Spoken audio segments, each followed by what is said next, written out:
Hi, my name is Shane Novak from Nowak Landscape Construction. We specialize in design and install of outdoor living spaces, and I am a hardscaper. What's happening, Hardscapers? This is episode 325 of the How to Hardscape podcast, where we talk about how you can start and grow your hardscaping business.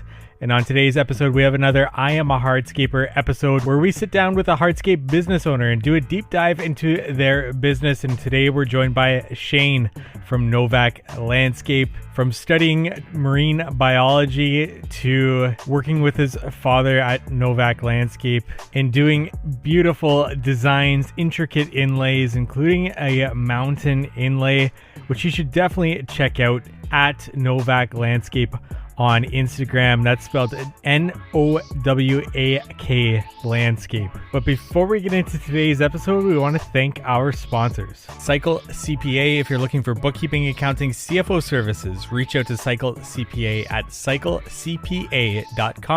Let them know How to Hardscape sent you for money off their services there. Patio SEO has hopped on board as a sponsor, and they are a leading marketing and brand building company in the hardscape industry. And if you don't know, this company is run by James Reed.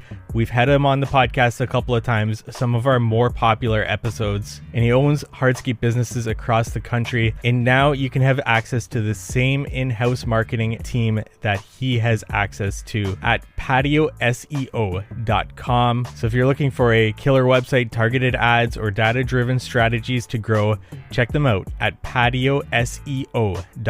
August 19th to the 20th, Knowledge Tree Consulting is having another event at Koivik. This event is in Toronto. Koivik is in Milton. I went to their event last year with Earthscape. It was awesome. I can't recommend this enough. There's going to be a link in the show notes for you to sign up for it and get 50% off your tickets today. If you're planning to go to Hardscape North America in Louisville, Kentucky, October 22nd to the 24th, you can use promo code VIPHTH to sign up, get 50% off your registration. That also gives us a little bit of a kickback and helps us here at the How to Hardscape podcast. And without further ado, let's get into today's episode with Shane. All right, Shane, let's get to know a little bit more about you, yourself, how you got started in the industry. Give our audience a little bit of context. Start wherever you want, end wherever you want. But yeah, what kind of brought you into the hardscape industry? Well, so my dad started the company about 25 years ago, and he at the time was working for a large paving outfit that traveled all around New England doing highways, and he wasn't around much, but knew a whole lot about compaction, soils, that sort of stuff. So this was kind of his way to be around my sister and I and my mom. So he went out on his own, started it part-time a little bit before then, working on the weekends, seeing if it would actually be an industry in the area for us, because at the time there wasn't too many companies in the area providing patios, walkways, driveways. And so that's how he got started. And as soon as I was somewhat useful to him, I was carrying stacks of pavers and shoveling. Nothing too involved. I was just more or less hands back then, in between school and baseball games. But that's how I got my start, I would say. I never imagined taking the company over. I actually went to college down in Rhode Island, played baseball, and got a degree in marine biology.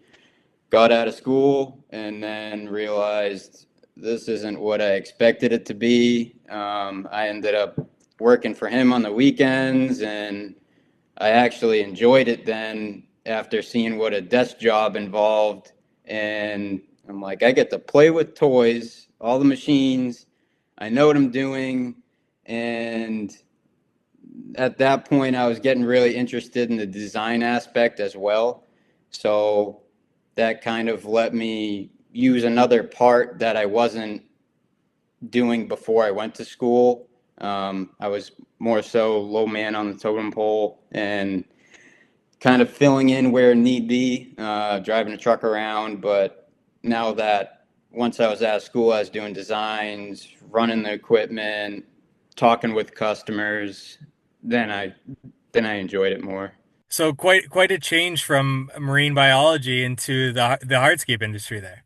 Yeah, yeah, quite a change. But in between, I probably have more experience in this than marine biology. So then when I got out of school, it was kind of difficult to get a job worth taking in that industry because they want experience or they want you to have experience or go work for them for free for a year or two. Like an But internship. yeah, that's the word I was looking for. Yeah.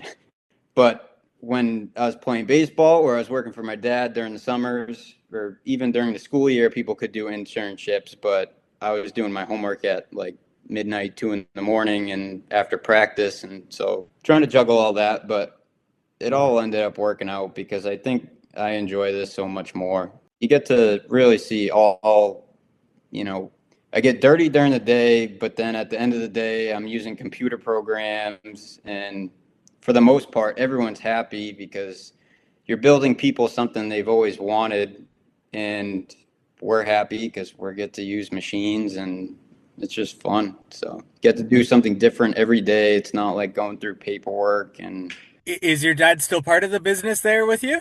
yes, he is. Fortunately, he is. He's doing most of the estimates right now. When we have a larger job that comes in, I'll try to break away from the crew and go meet with the homeowners with the initial visit as well. Sometimes I can't do that, but then I'll follow up with them soon thereafter. That way we can get rolling on the design aspect. But as far as day-to-day operation, maybe 1 or 2 days a week, we'll see him in the morning. If it's a really small job that I haven't seen come across the board, then he'll come and do a quick layout with us, and then he's gone doing estimates throughout the rest of the day. So ordering product. Getting into the design aspect, has Novak Landscape always been kind of like that with your dad, or did you kind of bring that sort of flair with the designs that you have on your Instagram page? I think back then his main focus was providing more durable functionality, but I think that was also most of the industry at that time. Smaller paver, red, that kind of red, gray. There wasn't too much black because anything that was black isn't going to stay black. And I feel like I think he built some really cool things, and I feel like it was more of like elevation difficulties, and he did a lot of really cool things with circle kits. But as far as super detailed stuff or large format and whatnot and textures and colors, that's kind of more of a today's sort of utility that we have the ability to use that he never did. So I'd like to say that I'm kind of bringing it to the flair to the company, but at the same time, every company in the industry has provided me with that opportunity. So Definitely with all the options that we have now for pavers and stuff. And I've got your Instagram page pulled up on the side here and just going through it, and it's awesome what you guys put together. Um so design, where did that come from with you? Like marine biology background, where do you fall into like picking up these designs and actually translating them to the field and finding what works and what doesn't? How do you pick this up? I try to get a read from talking with the customers, and I feel like part of it comes from what their house is like, what they like for style, because sometimes maybe they just bought the house and they're going to redo the entire exterior, but kind of cue in on even some verbiage that they say, because even some people will say, I don't want modern, but then they don't like textured pavers, earth tones, and then I'm like, all right, but you probably kind of like a little bit more modern geometrical stuff. It's just the word modern. So I'll try to then provide them with a couple different, maybe not super detailed designs, but then say maybe pick one or two, and then I'll fine tune it with them from there. And that usually works out pretty well. But as far as going from marine biology to design, it's been a little bit of a jump. I'm not computers aren't my biggest. Well, I think most types of technology aren't my strong suit. But I always dodged computer classes in school by taking art classes. Okay. And I feel like that kind of helped me go towards design. I could always draw and kind of put ideas from my head onto paper. So then over the winters, past 4 or 5 years, I've been trying to really go from paper to the design program.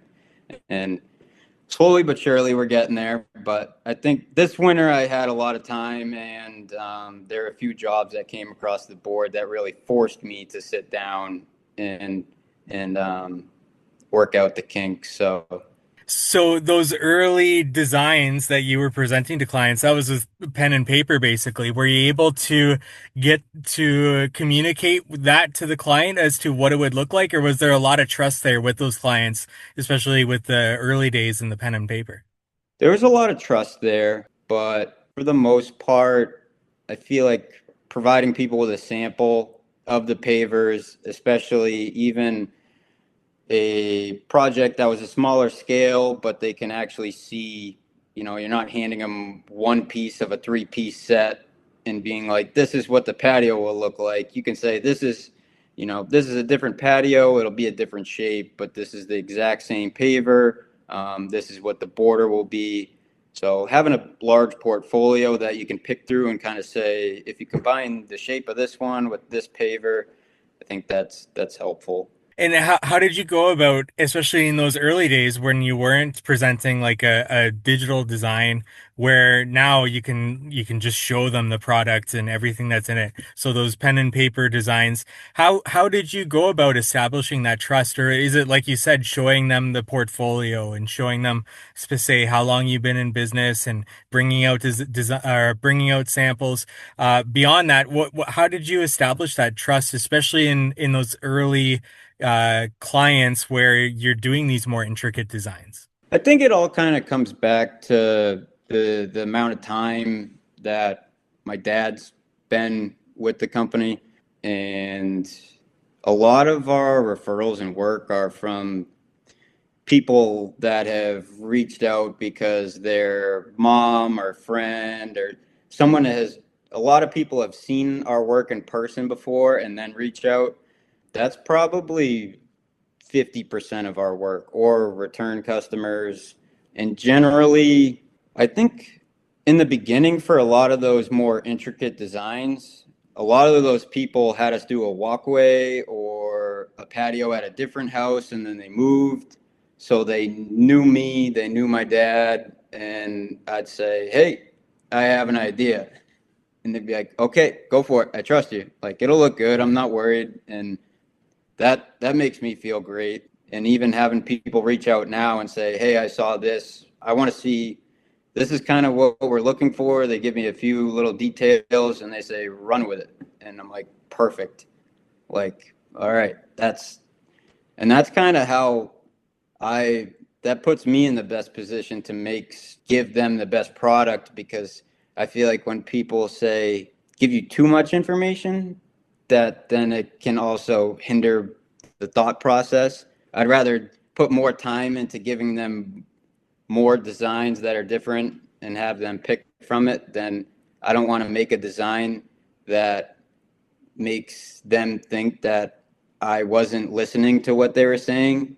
But if they see it all laid out, then they might go, wow, I actually kind of like the look of that. How often does a design change when you're in the field? Or say you want to add a little bit more flair to a project. Do you talk to the client? Does that ever happen? Or is it mostly what you design is kind of what comes out in that final product? I try my best to prevent changes, but Mhm. sometimes if there's something that's really like I'm with the crew every day, and obviously things come up that you could have never seen coming, but trying to minimize that. But as far as changing it for the better, that happens here and there, probably pretty often.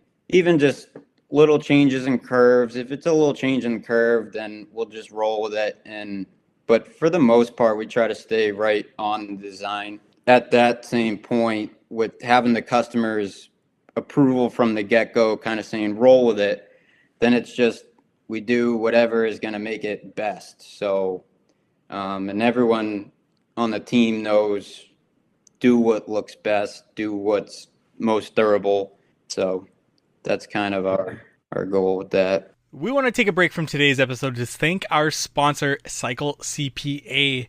It's crucial to review your financial statements on a monthly basis so you can diagnose areas for improving your business's financial health early before they become significant issues. Too many contractors wait until the end of the year to review their financials as they file taxes, when it's often too late to take action to change the outcome. Cycle CPA not only handles bookkeeping and taxes, but they also ensure that you're armed with financial data on a monthly basis to make key business decisions. They offer benchmarking, cash flow forecasting, and assistance in developing targets for financial metrics. With their team of accountants specialized in the hardscape and landscape industry, they currently work with hundreds of companies in this field.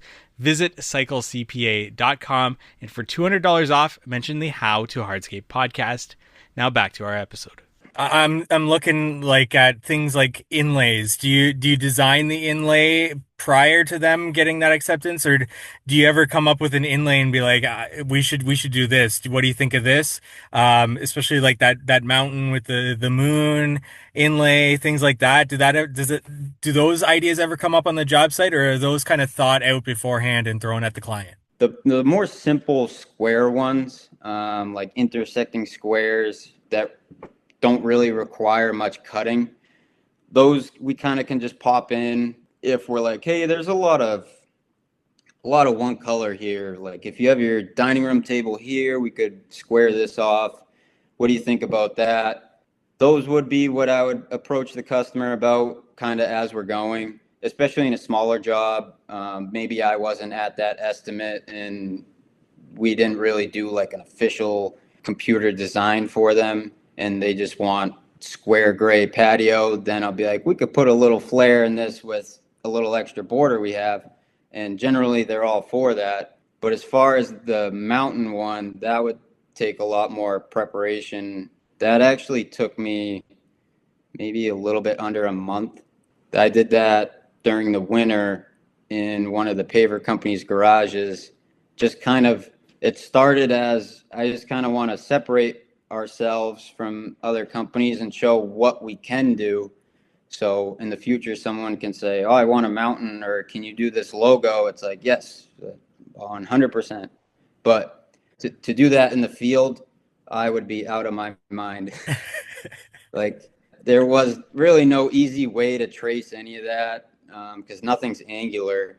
Most of it isn't angular. So other than picture framing it, it was all just kind of shaving the black pieces because I had to cut the top section, cut the bottom section, and then the original black piece. And I was working with a piece of paper, so trying to trace that onto a paver wasn't working great.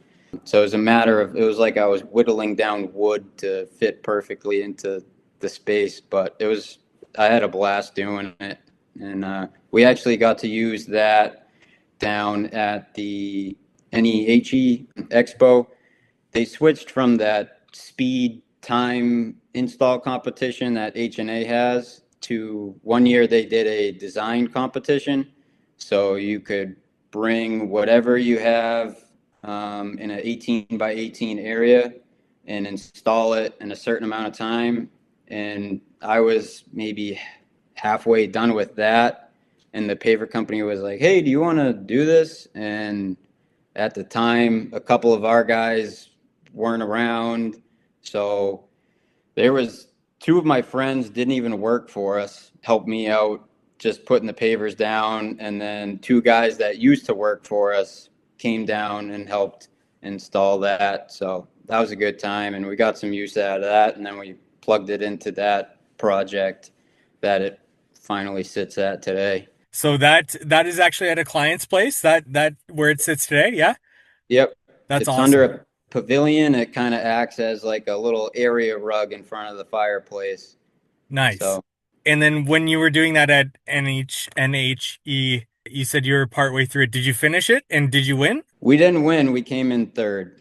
Oh, okay. And you were able to finish it there, like the design and stuff? I was able to finish it before the competition, but yeah, we were able to finish the install and everything in time, so it worked out well. But I was a little nervous going into it because I watch those guys that do the like the speed installs every year, and I'm like, man, that everyone's on the same brainwave and running around, and I'm like, I, it looks fun to a point, but I also enjoy walking around, talking with people. So, and it's a little nerve wracking being around. I think it was 8 other companies. Everyone's running around, and so just getting going in the beginning and having a couple of my buddies staring at me like, so how are we going to start? And I assembled everything to begin with and packed everything up myself. So I showed a couple of them pictures to begin with. And I'm like, this is what we're going to do. Just listen to me. We'll put everything together and hopefully we're done in time. That's awesome. Yeah, it's beautiful. Anybody listening to this should go to Nowak Landscape on Instagram, spelled Nowak Landscape, to be able to see that. It is beautiful. Going back to the business, Shane, working with your dad, what is that dynamic like? Do you guys ever disagree on direction of the business or anything like that, or has it been like a fairly seamless process, kind of fitting in with your dad's business and sort of working alongside him there? It's been fairly seamless. I'd say the only thing that in the past we disagreed on was just more so me trying to make everything overly complicated with designs when maybe I didn't, more so when I was younger, but maybe I didn't meet with the customer and they just wanted a gray box and I'm trying to do something slightly different. And but nowadays he's like, you take the wheel, do what you want to do, because I'm not going to do anything to hurt the company. I just want the company to get better, and we're on the same page with pretty much everything. And it's just a matter of getting new guys that want to be there, work hard every day, and teaching them as much as possible, and just having reliable people and taking care of our equipment and posting as much. That was one thing I think in the beginning too, when I started setting up cameras and taking videos instead of having a shovel in my hand, is like, what are you doing? Like, but it didn't take them long to understand that this helps a lot and the amount of attention it brings. So we're 100% on the same page now, and very fortunate for that and to have him as a mentor as well. Walk us through the workflow of, let's say, a client reaches out, whether through phone, email, your contact form on your website.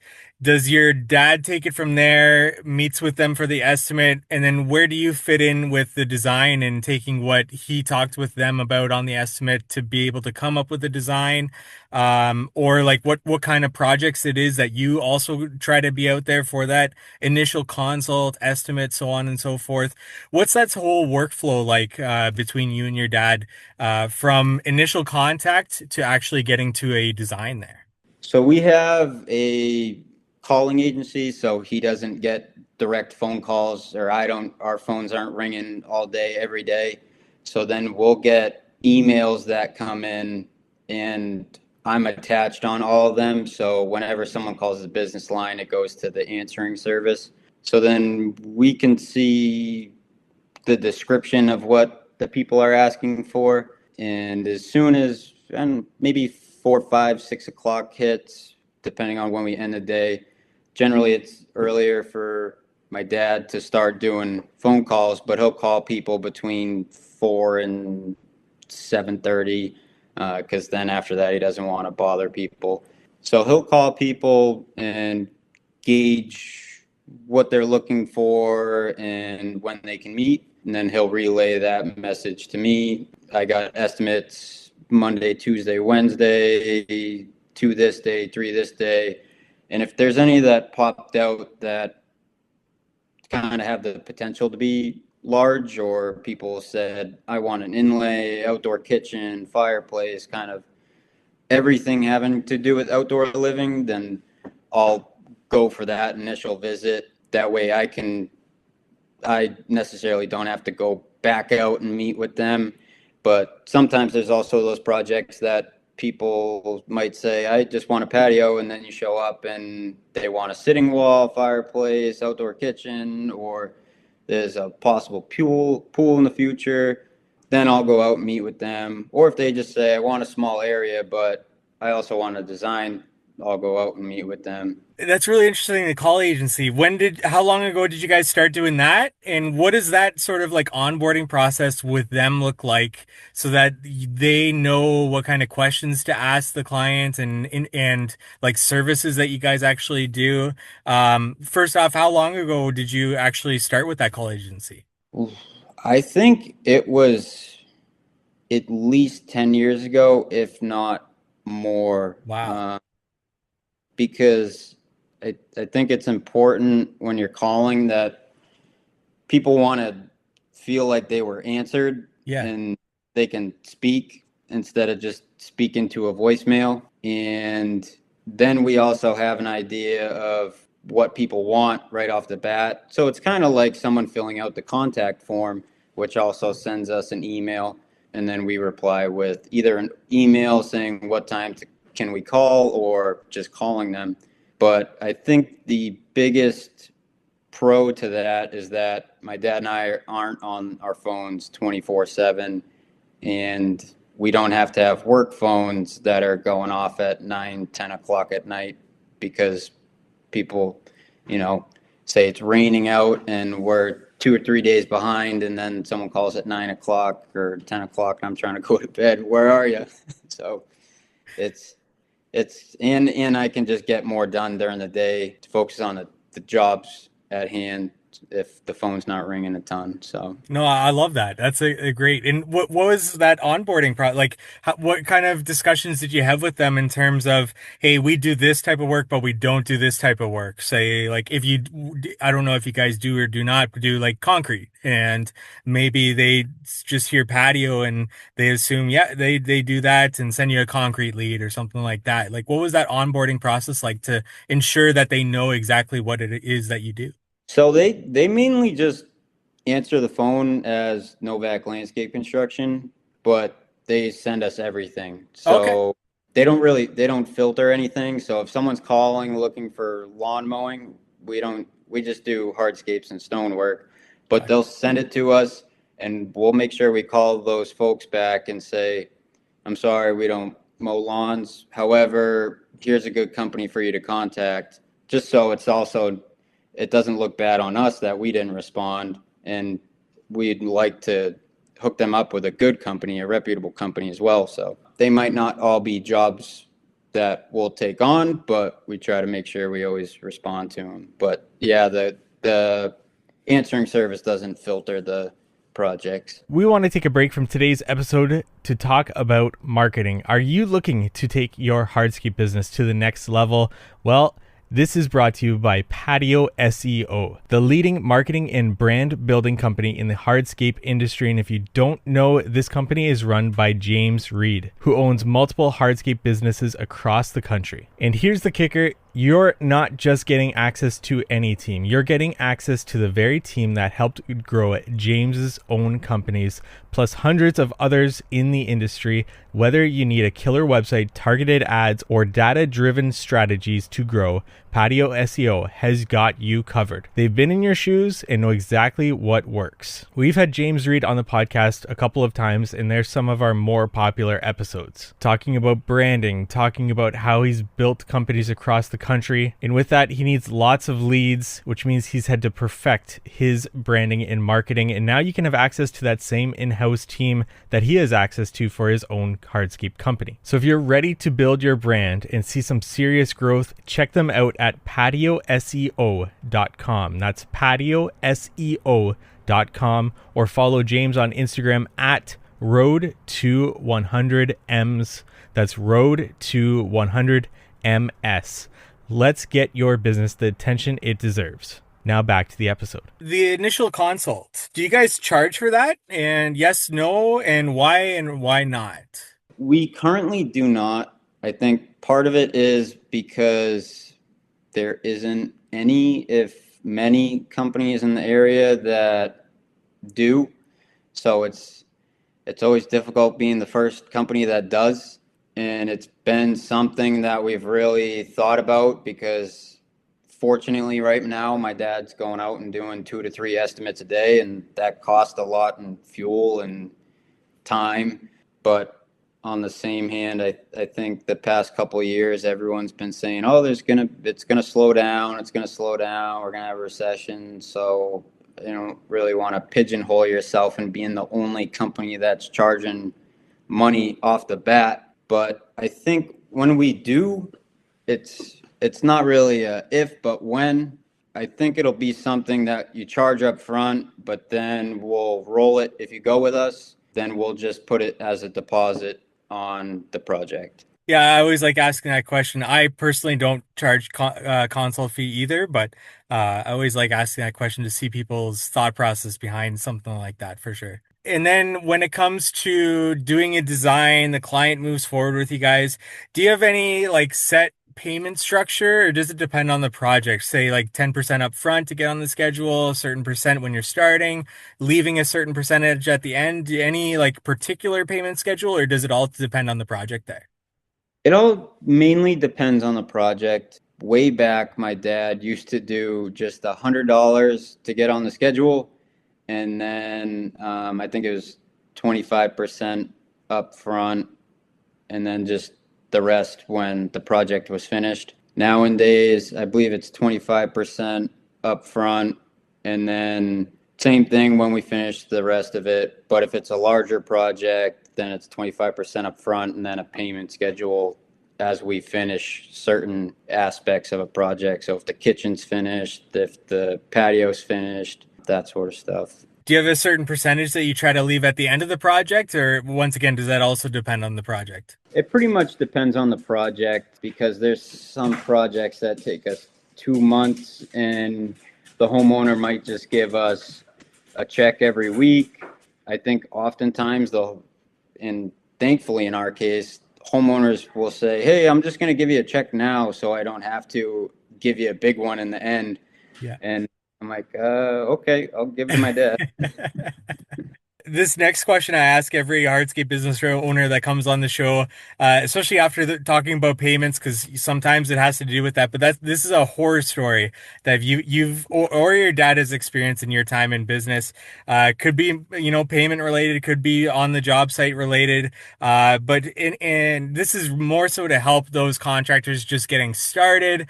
Things that can happen to business owners to maybe help them put safeguards in place so that doesn't happen to them or anything like that. But Shane, do you have a horror story from your time in business that you'd want to share? As far as payment, I think there's been a few difficult customers in the past, but for the most part, I think things have worked out. We try to really smooth things over as much as possible and not burn any bridges, but obviously that is sometimes not possible in business, and you work with a lot of people over a lot of years. That's going to happen. As far as on the job site horror stories, there's one that came to my mind in Goffstown, and thankfully it was nothing that we did, but it was a new development, and we were building a large raised patio, and right up against the foundation that we were going to be putting the raised patio on was some of the worst backfill I've ever seen in my entire life.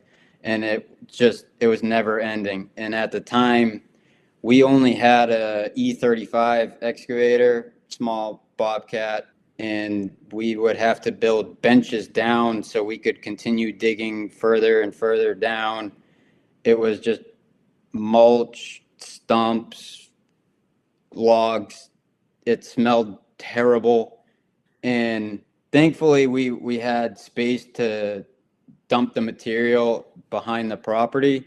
They had some acreage, but we were like, the amount of structural fill that we're going to have to put in here is going to be absurd. So as soon as I think it was day one we got into that, as soon as the homeowner came home from work, we showed him right off the bat, this is what we're working with. We're going to have to go way deeper than we normally would have. I think we worked something out with mainly just charging them for materials and a little bit of extra time. So it kind of wasn't great for us, but we don't want to build anything that we can't put our name on. So it ended up working out. It still looks good to this day, thankfully. But it was like every scoop of the bucket. I was like, you.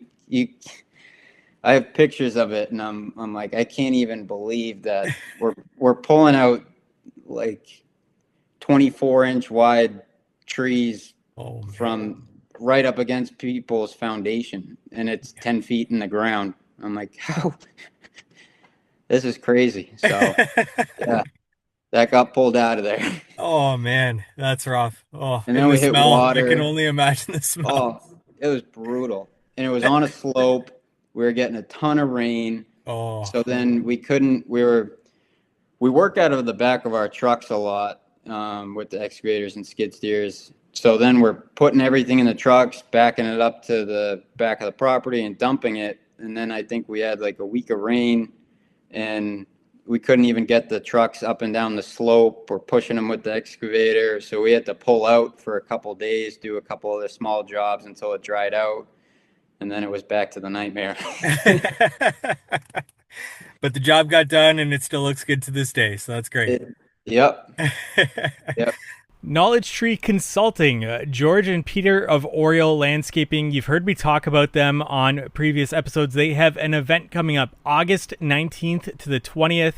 This is going to be a behind the scenes tour of Koivik, a second generation multi division firm known for operational excellence and exceptional results. I went to a Knowledge Tree Consulting event last year. That was with Earthscape. You've heard me have Sam Bauman on from that business, and this was a really great event. I cannot recommend this enough. The first day, there's going to be a welcome reception and an optional networking dinner. The next day, early in the morning, departing for Koivik, doing the facility tour, which includes the shop, soil production, specimen tree nursery, office operations, and client experience. So you rotate through those different areas. And then after that facility tour, back at the hotel, there's going to be strategy sessions and then an evening dinner. This is in Toronto. The shop is in Milton. And there's going to be a link in the show notes for you to get 50% off your tickets through the How to Hardscape podcast. So click that link, learn more about that event, and register today.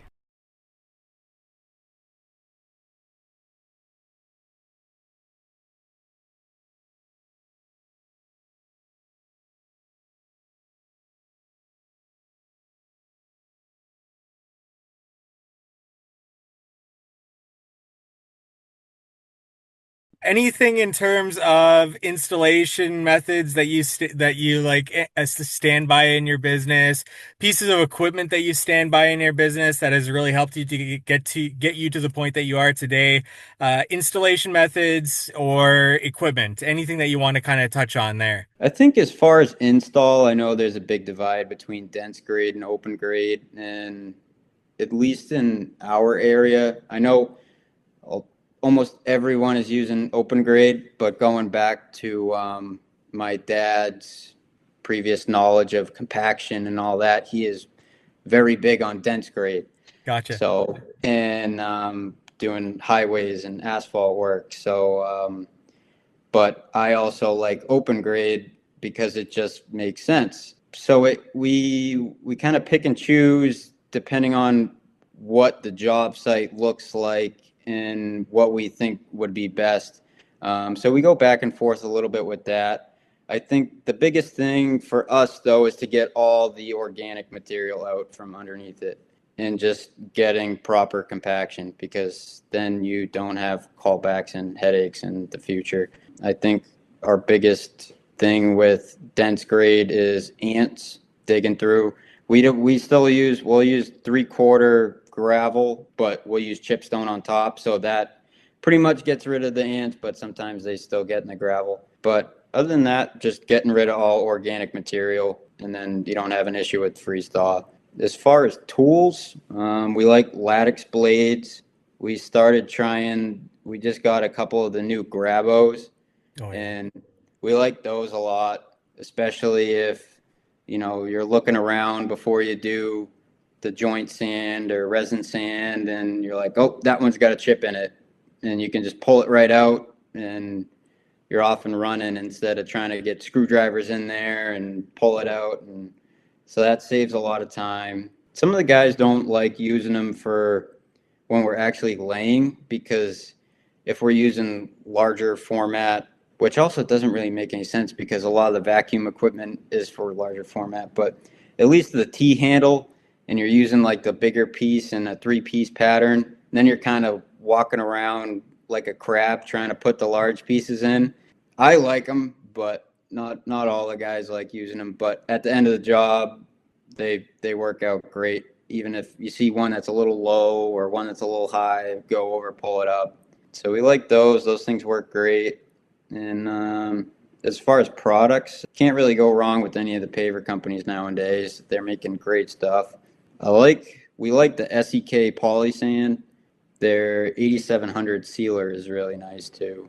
So sometimes we'll just do black borders. We'll paint the black if the black is starting to fade or anything, if we didn't use a pre-sealed paver. And other than that, we're fortunate enough to get Encon and a new excavator last winter, and that's helped immensely. You kind of use it in weird ways that you wouldn't think you would use it, and it was a little difficult to learn, but it kind of takes the place of a lot of equipment and a couple guys. So no, that thing's awesome, and we're definitely getting our use out of it now.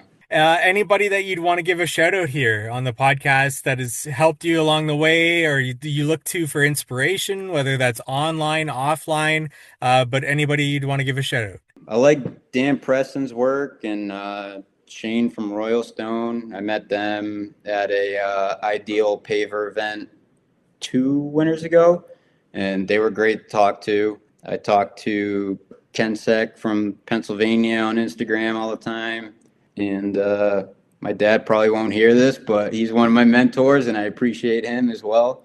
But yeah, anyone I've talked to on Instagram, even you help push the industry and share our pictures and videos, and we appreciate everything.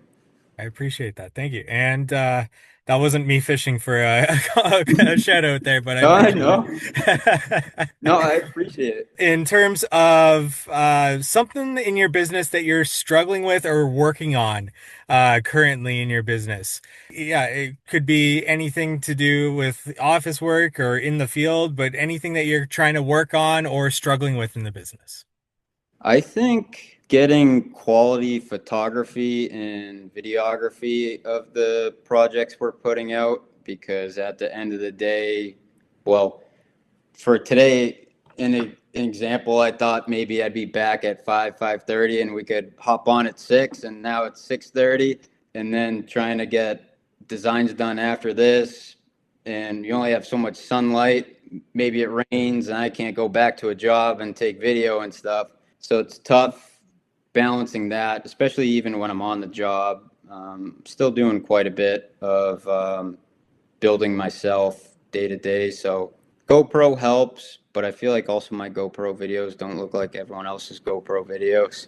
But I don't know. That comes down to editing too, which I'm not great at. So I think that's probably, thankfully, one of our biggest struggles, other than just getting good teammates. But this year we've really got a solid team that I think is going to be around for a long time. So yeah, we have some really good, dependable guys and a lot of talent, and everyone's bought into what we're about and building. So How did you find those people that you feel are like good, really good fit and you think that are going to be around for some time? mainly referrals from other friends. Like they kind of dabbled in the industry, and now they're in between jobs, and then bring them in. Or maybe someone has ran excavators, but they don't want to sit in the machine all day.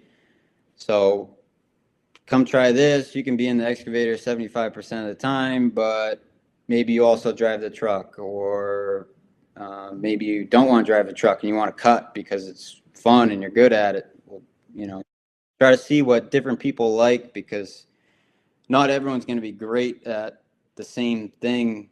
So it's good to have a couple people that are the best at the one thing they do. And what's one thing you know now that you wish you knew from the very beginning? Could be personal related, could be business related, but what's that one thing you know now that you wish you knew from the very beginning? Probably that I can't do everything myself. I think I started to learn that at the end of, it was more so probably like 2 years ago. I was just tried to have my head down all day, every day, do as much as I can, as best as I can. But then we have 2 to 3 guys standing around, and then my dad would show up and be like, why are 2 to 3 guys standing around? I'm like, well, because I have to cut this, this, and this, and then we can move forward. But instead, I should have been more focused on teaching everyone how to cut as best as they can.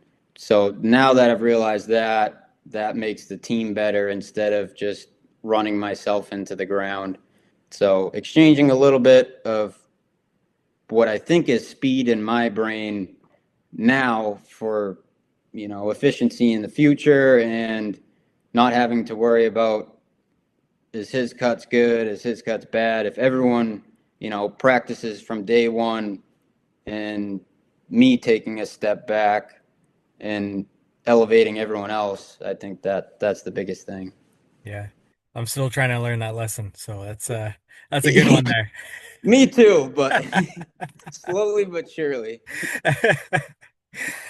Shane, thank you so much for taking the time to do this here today. Where can our audience go find out more about you, Nowak Landscape? Where do you want to send them to? Where can they see your beautiful inlays there? Probably the most updated pictures and videos from our projects will be on Instagram, and then soon thereafter they will be on www.novaklandscape.com. Everything on Instagram, more or less the same. Content will be on Facebook as well.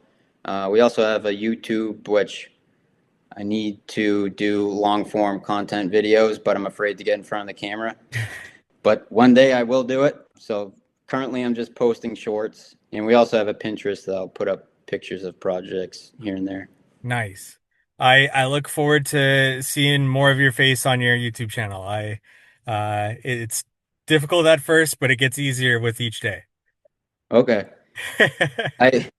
And it's just kind of, if I'm going and taking pictures and videos as a job after the fact, then I'm by myself.